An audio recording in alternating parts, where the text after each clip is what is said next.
There's a dog, dragging a trash bag through the parking lot. The security guard almost didn't believe the call when it came through his radio. It was just past 6 a.m., still dark, the hospital parking lot nearly empty except for night shift nurses finishing their rounds and a few early doctors on call. But the voice was sharp, uneasy, and growing louder. "Repeat, there's a stray dog, dragging something.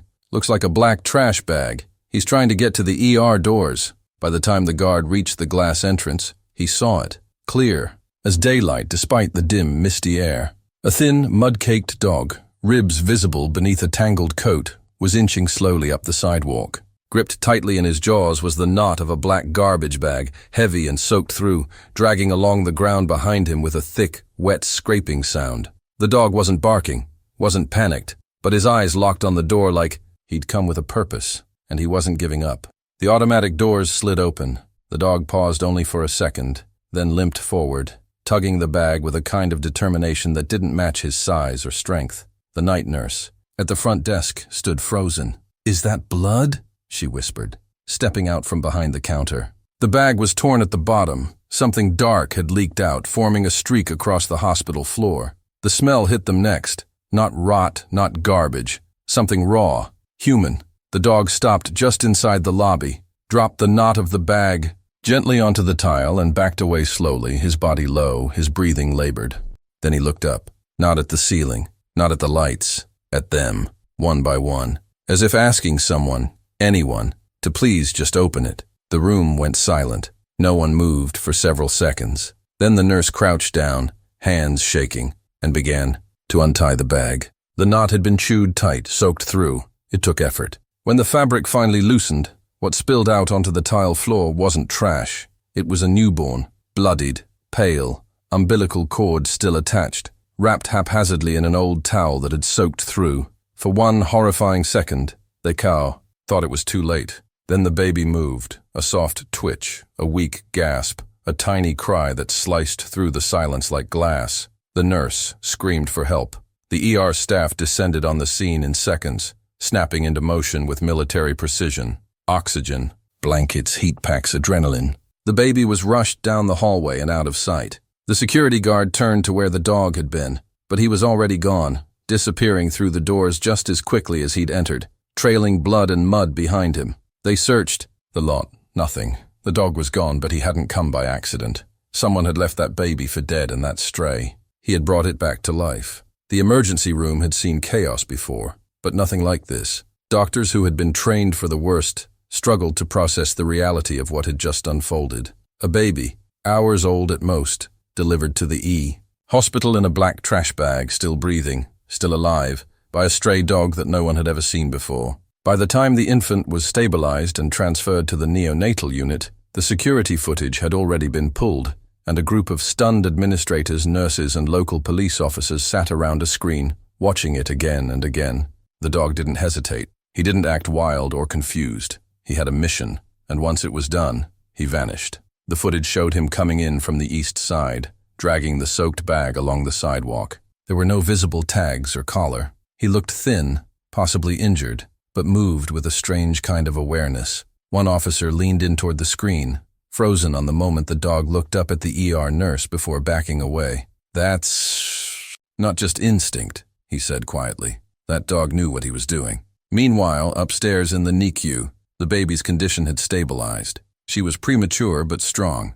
Her body temperature was rising steadily, and the attending physician called it a miracle. One of the nurses, who'd been the first to respond when the bag was opened, sat beside the incubator, whispering soft encouragement, her voice cracking as she wiped her eyes. The baby's tiny hand twitched in response. No one knew who she was. No birth record, no witnesses. No one had come forward to claim her. But as the nurses began carefully cleaning the items that had come with her, an old towel wrapped around her body and a small piece of cloth tucked between folds, they found something strange. The cloth wasn't part of the towel. It had been stitched by hand, faded pink, embroidered with 2 letters, MK. The initials were small, barely legible, but it was something. Detective Carla Moreno, who had been assigned the case within hours, took possession of the item and sent it for immediate analysis. She had worked with missing persons cases before, but something about this one pulled at her. Babies didn't end up abandoned in trash bags without someone, somewhere, carrying a secret too heavy to hold. And dogs didn't perform rescues unless they'd seen too much to ignore. Her first stop was the Animal Control Center. She brought the security footage, hoping someone might recognize the dog.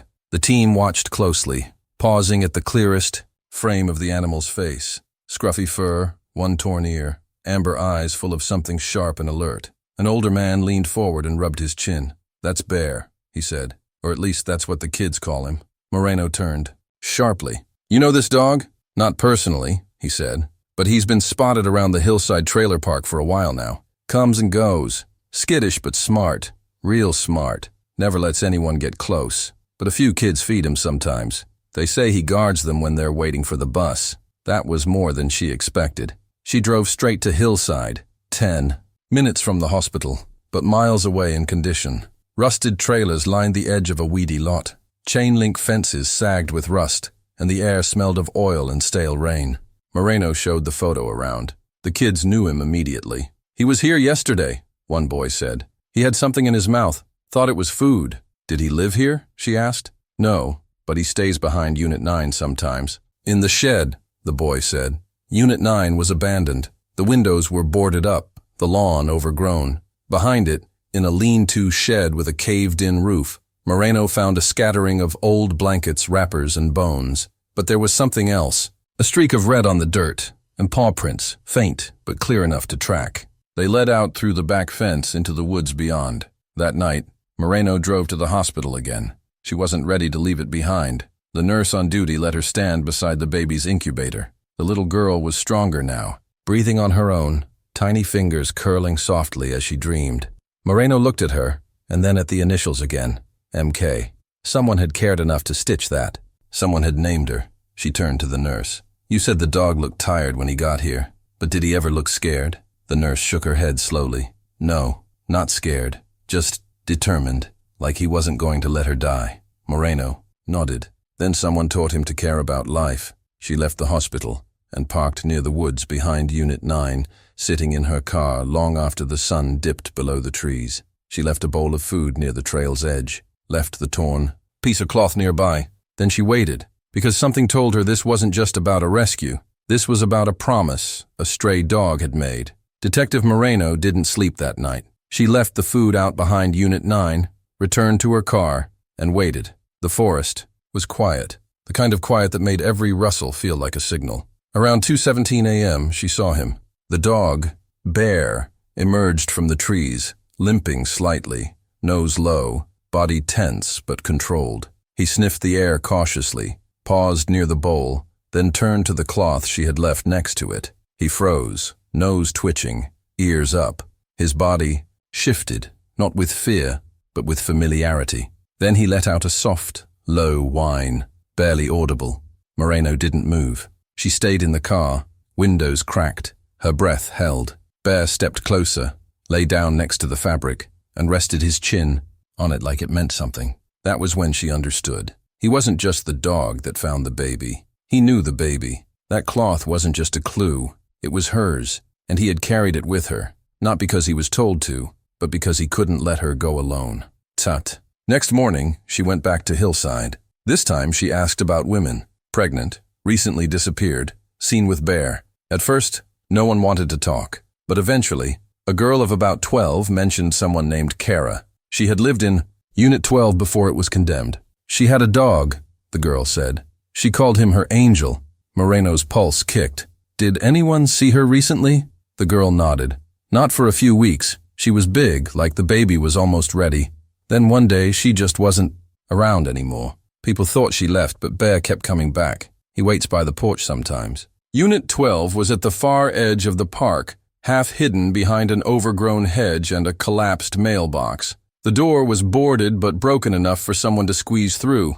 Inside, the air was stale. Beer cans, blankets, water-stained walls. But in the corner of the main room was a plastic bin with a baby bottle still inside. And on the floor, next to an old mattress, was a torn photo, half burned, but clear enough to show a woman with tired eyes, soft features, and a swollen belly. Kara. Moreno took the photo, stepped outside, and called it in. Over the next few hours, things moved quickly. The name Kara M. Kingston came up in a missing persons database from a nearby county. 21. No arrests. A runaway from the foster system who had slipped through the cracks more than once. No known relatives. But one note in the file stood out. Emotional trauma. Frequently isolated. Bonded to stray she calls Bear. The thread was clear now. Kara had given birth alone, somewhere nearby, and something went terribly wrong. When they canvassed the woods, behind Unit 12, the search team found a spot near the river. Shallow dirt, recently disturbed. It didn't take long to confirm. The body was there. Kara had passed away during or shortly after delivery. There was no foul play, no signs of struggle, just blood soaked into the roots of the earth. And beside her, a shallow paw print. Bear hadn't just found the baby. He had stayed with Kara until the end. And when it was over, he had done the only thing he could think to do. He saved the child. That night, Moreno visited the NICU again. The baby was stronger, breathing on her own, feeding well. The nurses had named her Hope, just until her real name could be confirmed. Moreno stood there for a long time, one hand on the incubator, her other holding the photograph she had recovered. She never had a chance, she whispered, but this little one does. The next morning she returned to the woods, same place, same hour. Bear was there, waiting again. She sat cross-legged in the dirt, placed the photo in front of her, and opened a container of food without speaking. Bear didn't come close, but he didn't leave, not for an hour, not until the sun began to rise and the trees turned gold. When he finally walked off, Moreno didn't follow. She understood now. He wasn't lost. He was grieving, but he had done what Kara couldn't. He had carried her daughter to safety, and that was love. News of the stray dog who saved the baby spread quickly, first through whispers at the hospital, then into the town, and finally across state lines as local media picked up the story. Hero dog saves abandoned infant, read one headline. Mysterious stray delivers newborn to ER, read another. Photos of the muddy paw prints across the hospital tile became a symbol of something far greater tthan coincidence. But as the baby, now officially named Hope Kingston, recovered under the warmth of incubators and the care of tearful nurses, Bear remained a mystery to most. To Detective Moreno, he had become something more. Not a stray, not a miracle, but a witness to love, and a carrier of grief. After the discovery of Kara's body, the search team respectfully cleared the riverbank where she had died. A small, wooden cross was placed nearby, and Moreno arranged for a quiet burial, one without ceremony, but with dignity. The child she left behind had survived, and now the manhunt was replaced with something softer, a responsibility to protect what remained. Hope had no listed next of kin. No extended family had come forward. The court granted temporary guardianship to the hospital's child protection unit, but the conversation quickly turned to Bear. Some animal control officers wanted to bring him in. Others, seeing the public outcry online, suggested he be adopted, placed in a home, given a second chance, maybe even reunited with the baby once she was older. But Bear wouldn't be caught. Officers set up humane traps near the woods, left food out, monitored trails, but he was never there when they arrived. Only the empty bowls remained. He stayed just out of reach, as if he understood exactly what was happening, and chose not to be part of it, until the morning he returned to the hospital. It was just after sunrise. A nurse named Danielle, on the early shift, stepped outside for air and nearly dropped her coffee. There, at the edge of the sidewalk, standing like a sentinel beneath the overhang, was Bear. He didn't bark, he didn't approach, he just sat, eyes fixed on the automatic doors as patients and staff passed by him cautiously. She called Moreno immediately. By the time Moreno arrived, Bear hadn't moved. The hospital staff had begun to gather, unsure whether to call animal control or simply let him be. Moreno stepped out of her car, quietly walked to the edge of the sidewalk, and crouched. Bear's eyes met hers, tired, alert, but without panic. She didn't call him. She didn't reach out. She simply nodded. "She's okay," she whispered. "You did it. You got her here. She's safe now." Bear remained seated for another few minutes, then stood, walked to the edge of the bushes, and curled into the grass like he belonged there. For the next week, that's where he stayed. The hospital staff began leaving food and water out for him.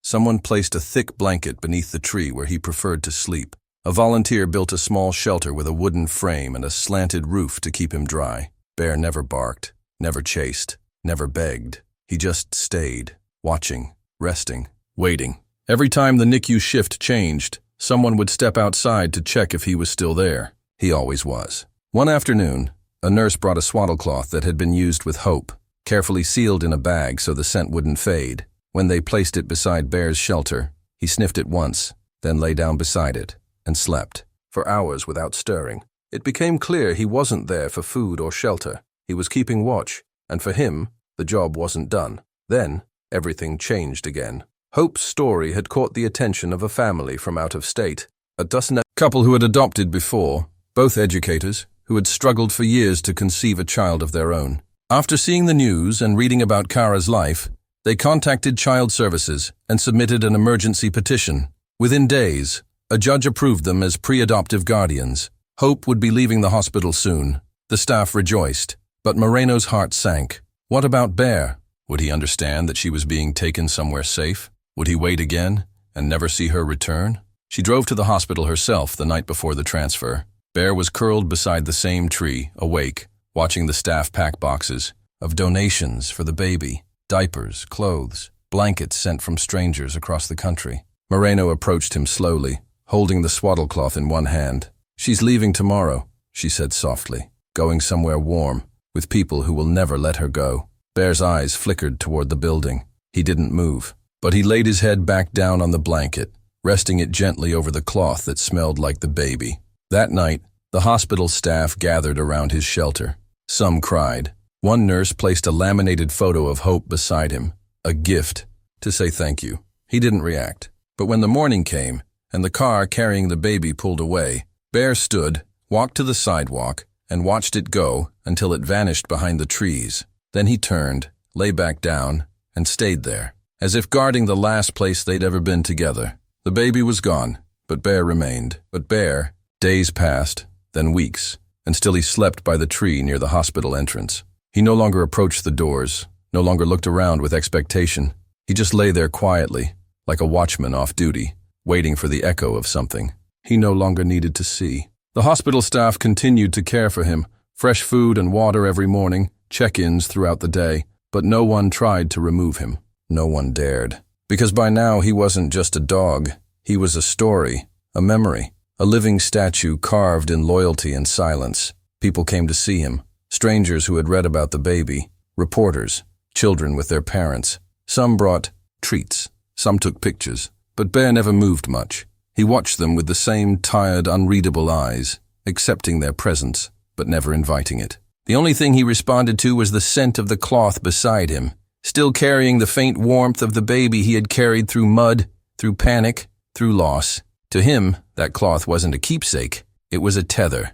Detective Moreno visited every week. She never brought cameras, never asked him for anything. She just sat beside him for a while, spoke softly when no one else was near. Sometimes about Kara, sometimes about the baby, sometimes about nothing at all. And Bear would lay his head down and listen, like he had always been more listener than barker. There was a peace between them now, a quiet understanding that no one tried to define. Then one morning, something changed. Bear was gone. It happened on a Sunday, during a light drizzle, just before the morning shift change. His shelter was still there, the blankets undisturbed, food untouched, but he was nowhere in sight. The entire hospital watched, as staff combed the lot, checked. The trail behind the trees drove the nearby roads, nothing, no tracks, no signs of struggle. No one had seen a vehicle, no movement on the cameras. It was as if he had simply stood up, taken one last look, and walked away. The staff mourned,